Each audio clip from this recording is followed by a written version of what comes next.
Hello, everyone, and welcome to our Rituals of Returning mini ritual for the week. This is Molly Reamer with 30 Days of Goddess in Bridges Grove, and I'm trying something really different this week, which is that I'm using materials from my own homemade envelope advent calendar that I've made for myself for December, and I've just pulled out everything that was in the envelope for this day, and we're going to see what kind of mini ritual it makes for us.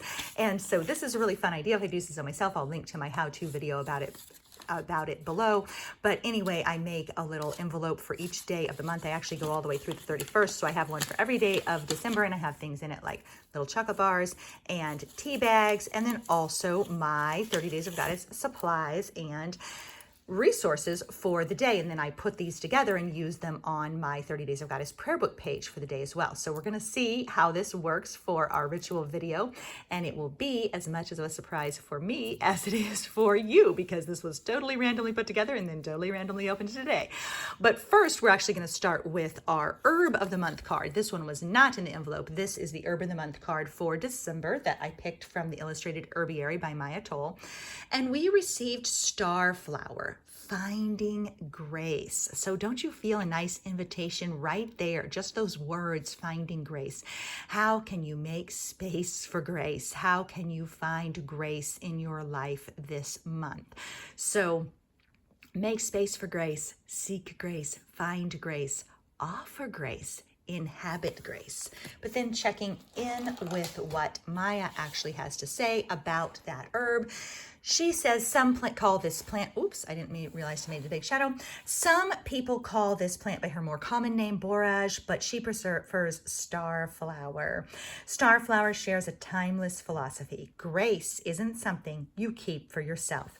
Grace is a gift you give over and over again to the world around you. Grace becomes wisdom, cradling those lucky enough to be in your presence.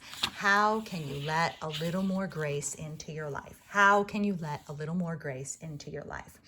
And then she also points out that that Starflower is not a perennial. She's an annual, which means she goes to seed every year and then returns in the years that follow, the year that follows.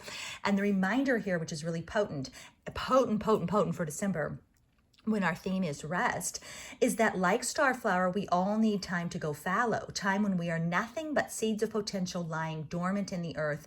Nothing is expected from us, and we have no task but simply being. And I write and speak about the wisdom of endarkenment, the wisdom of cave time, the wisdom of resting in the dark, in which seeds of possibilities take root and other things become possible. So we all need times of lying fallow. It is essential for growth. So how might you explore fallow time? How might you allow yourself fallow time? How might you grant yourself the grace for some time to just rest, to be fallow? And then she also shares that we all have gifts, whether yours is being able to connect people with exactly whom they need to know, baking the perfect creme brulee, or understanding the tax code. These gifts are meant to be shared. You shine in the sharing. You shine in the sharing. So look to Starflower to find the gentle courage to shine. So what is your gift? How are you shining? Are you allowing yourself to shine? Are you sharing the gift that you have to give? Are you gracing the world with your special skills? So that is what Starflower asks us to consider. Our word for the day is restoration, which really goes hand in hand with that. So may you grant yourself the space and grace for restoration. May you remember that restoration is essential for growth. May you remember that restoration is the antidote to depletion. And then a little rune from our Earth Rune system that we've been working on this whole year. And we received the guide, the rune of mentoring. So how are you being supported? How are you being guided? How are you being mentored? And how are you reaching out to share your own guidance and wisdom with others? And then a tiny affirmation, I deepen and renew. So in restoration, I deepen and renew. I grant myself grace to deepen and renew. And then also another one, I know the kind of nourishment I need. I know the kind of nourishment I need. I deepen and renew. I grant myself space and grace for restoration. I know the kind of nourishment I need. And then a little affirmation reminder: crafting a daily practice that fits your life centers your spirit and brings the sacred into focus. And that's really the secret, the key, the point of 30 Days of Goddess is crafting a daily practice that fits your life. And in so doing, you find that you center your spirit and bring the sacred into focus. For me, I find that I heal myself every day from the rushing and the hurrying and the distractions and the to-dos. I am healed and renewed and restored each day and nourished each day in daily practice. Another affirmation: I am whole and holy. And then a practice, prayer, promise, all in one. Hand against my heart, I take a deep breath and connect. Eyes open, I exhale and know. Feet steady on a whirling earth, I am held. I begin from here. I begin from here. And then I had one more thing to share. I promised I was going to share some more about Caradwyn as this month unfolds. So I have a little section about her from this Goddess Days book, which was a gift from a friend. It's by Nancy Blair. It's 365 meditations. There's an entry for each day with a thematic content related to a goddess for that day. So I poked around and I found Caradwyn. One of the things that's challenging about the book is it doesn't have an index or a table of contents. So I actually had to page through 81 entries until I got to the Caradwyn, and I thought I found her. So here she is. And what it says about her is keep the focus on what you can control, yourself. Her name means both cauldron and fortress, and wisdom is what she contains. This Celtic goddess of magic lived on an island in the middle of a lake. She was an enchantress, a shapeshifter, and a shaman healer.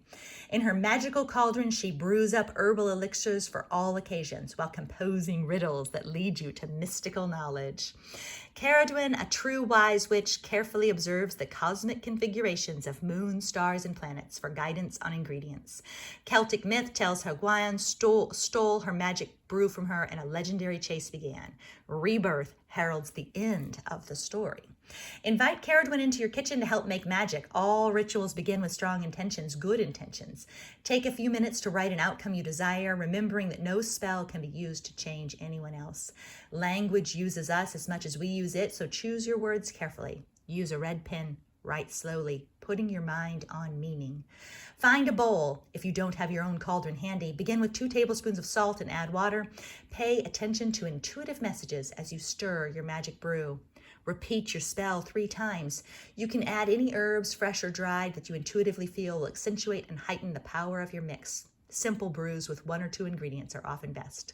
When done, flush the mix. I will also say that you don't have to use salt. Salt can be damaging if you then dump it out on plants or anything like that. And so you could use an essential oil or herbs are a good thing to add if you're going to make a magic brew for your intention, for your spell. And then there's an affirmation here too. I am the source of my own power. I attract what's best for me. I am living wisdom. I am living wisdom. So when I grant myself space and grace for restoration, when I trust that I know the kind of nourishment I need, when I allow myself space to deepen and renew, when I remember that I am whole and holy, I access my living wisdom. I access my living wisdom. So really closing today with this. Come home to your own being. Come home to yourself. Come home to the present moment. Come home to where you are. Come home to wholeness. Come home to fullness. Come home to peace. Come home to grace. Come home to that cauldron of being in which you steep.